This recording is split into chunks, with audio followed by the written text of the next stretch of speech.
The story you are about to hear is based on true events. We ask that you please be mindful and respectful to the friends and family of the victim as we discuss this sensitive topic. Our intention is to bring awareness and understanding, not to cause harm or distress. Thank you for your consideration.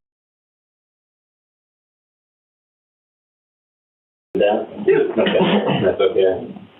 Yeah, so Red, what do you feel more comfortable with? Do you feel better just telling kind of the story, and then if there's a few things that we have a few questions on, we'll ask you? Now, one thing before I tell the story, one thing that I realized last night, because I was laying there, of course I was laying there thinking about it, you know? Yeah. And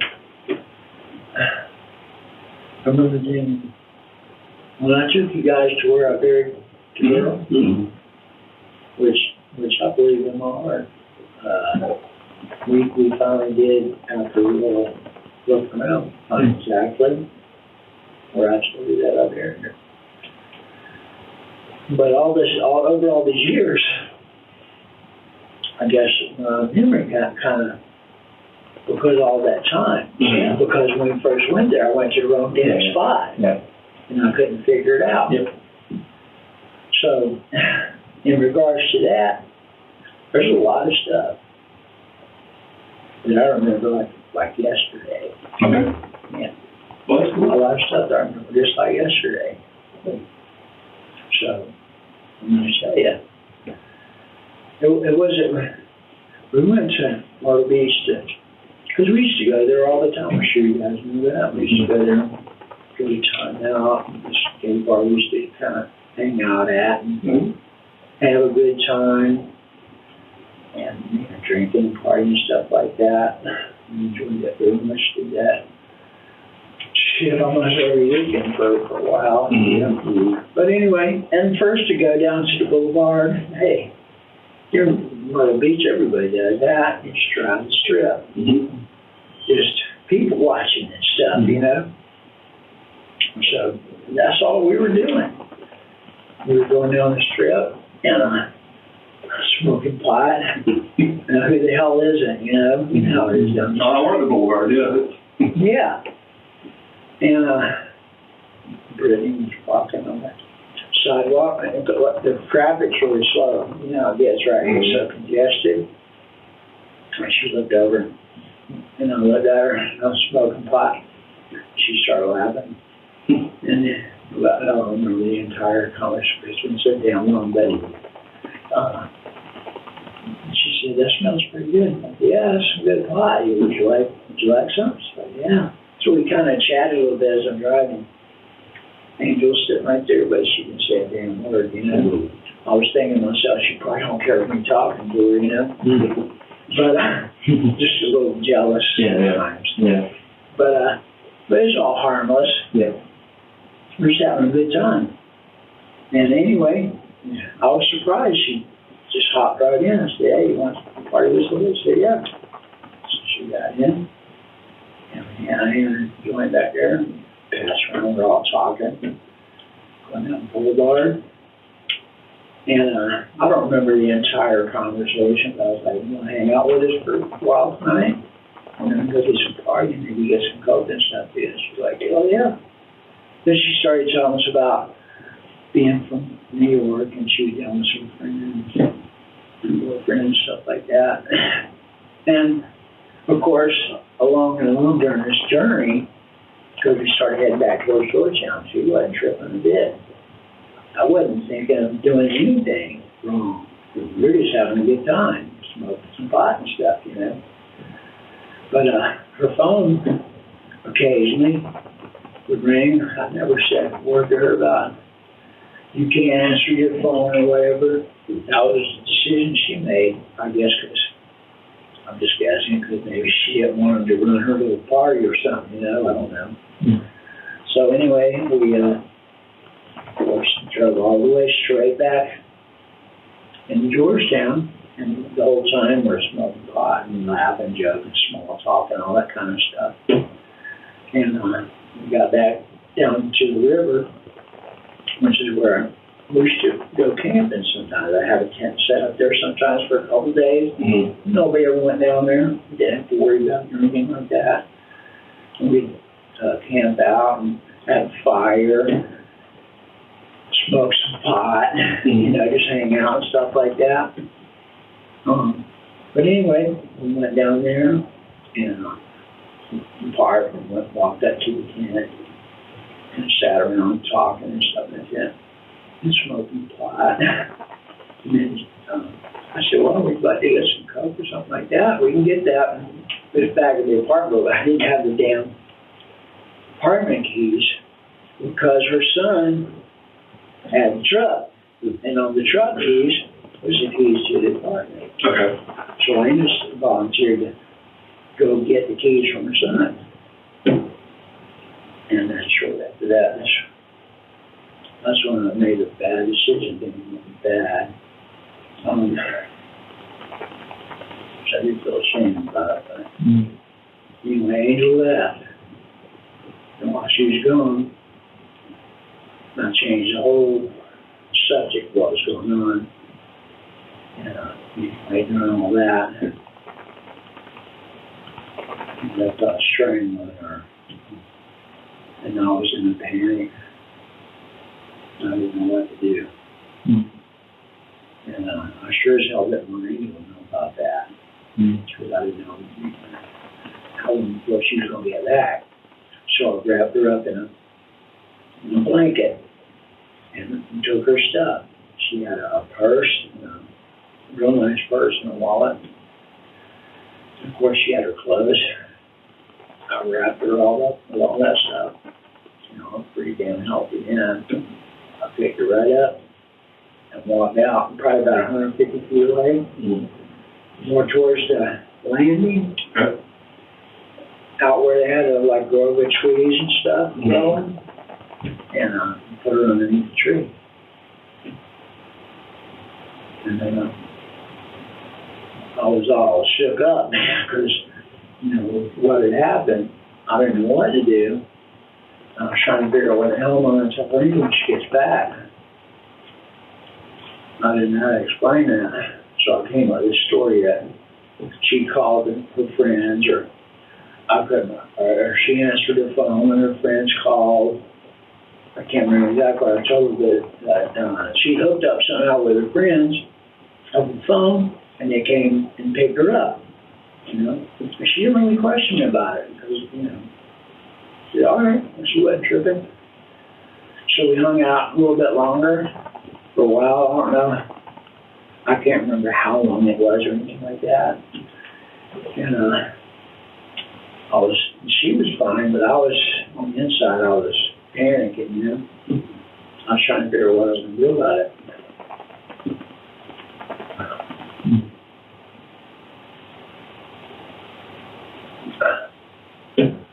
Was Raymond Douglas Moody, who lives at 5502 Rose Hill Road in Georgetown, South Carolina.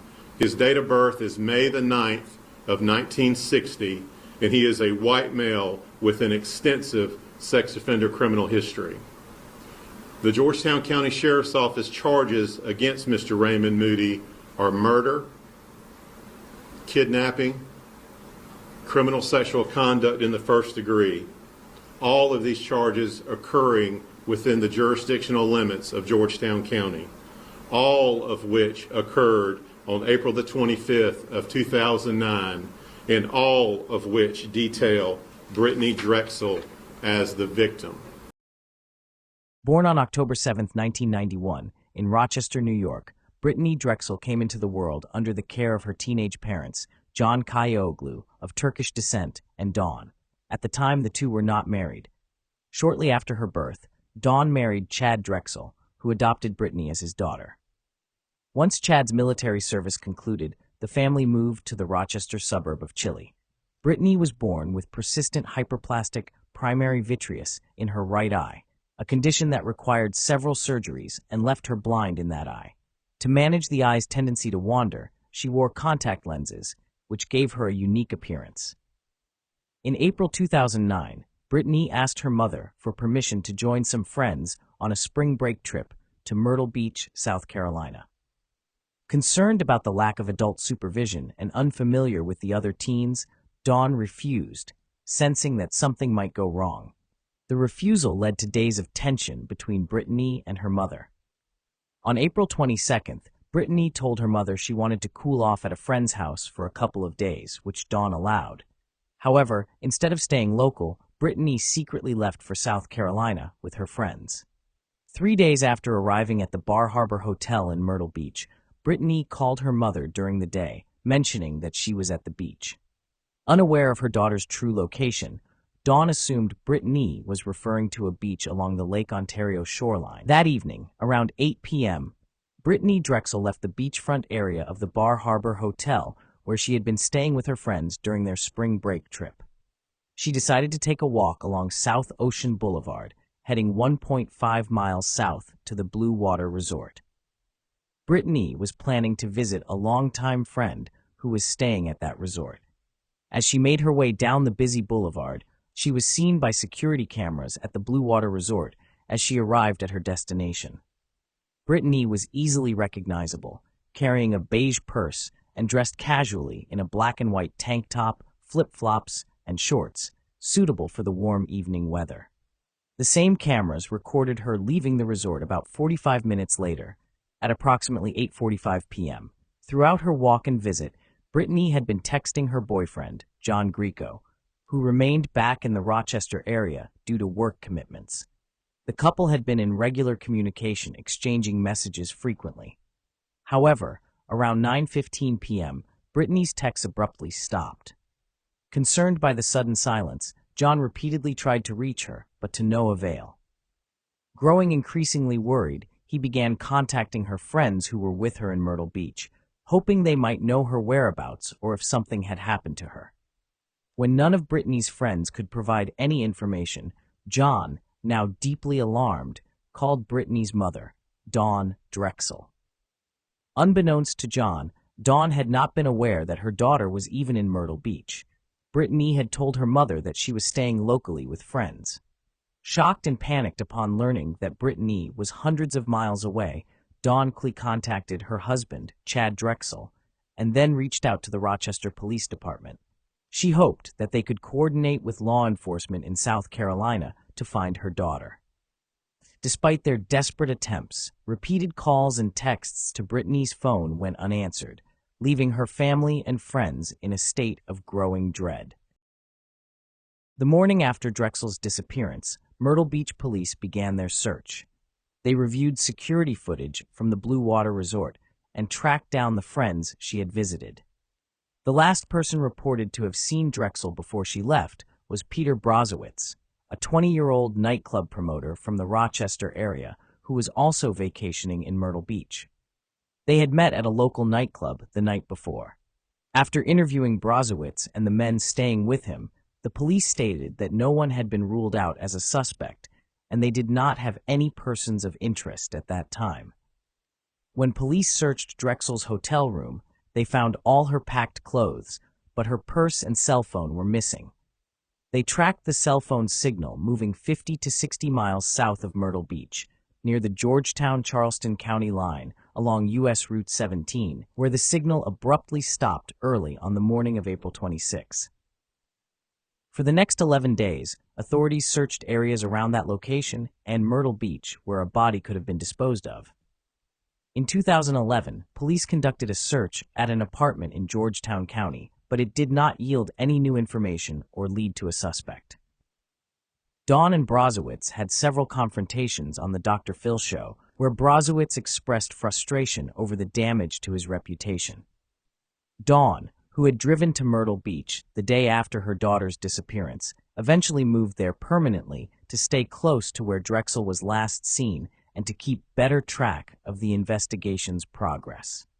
In a 2014 interview marking the 5th anniversary of the case, she shared her belief that Drexel had been lured to Myrtle Beach with promises of something appealing, like a modeling opportunity. Dawn suspected that her daughter had been trafficked, but Myrtle Beach police were skeptical, citing little evidence of trafficking in their jurisdiction. However, a 2019 report from the South Carolina Human Trafficking Task Force identified Horry County as the leading county in South Carolina for reported human trafficking victims.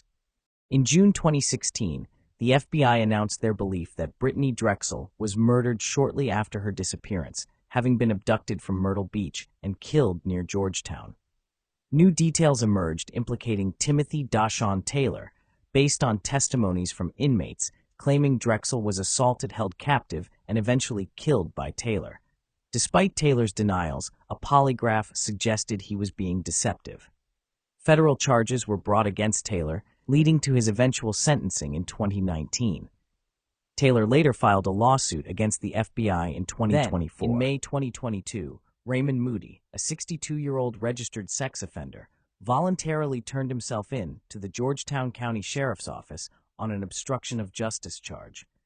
Moody had been a person of interest in Brittanee Drexel's 2009 disappearance since 2012, but it wasn't until 2022 that he confessed to the crime. He admitted to kidnapping, sexually assaulting, and murdering Drexel on the day she vanished.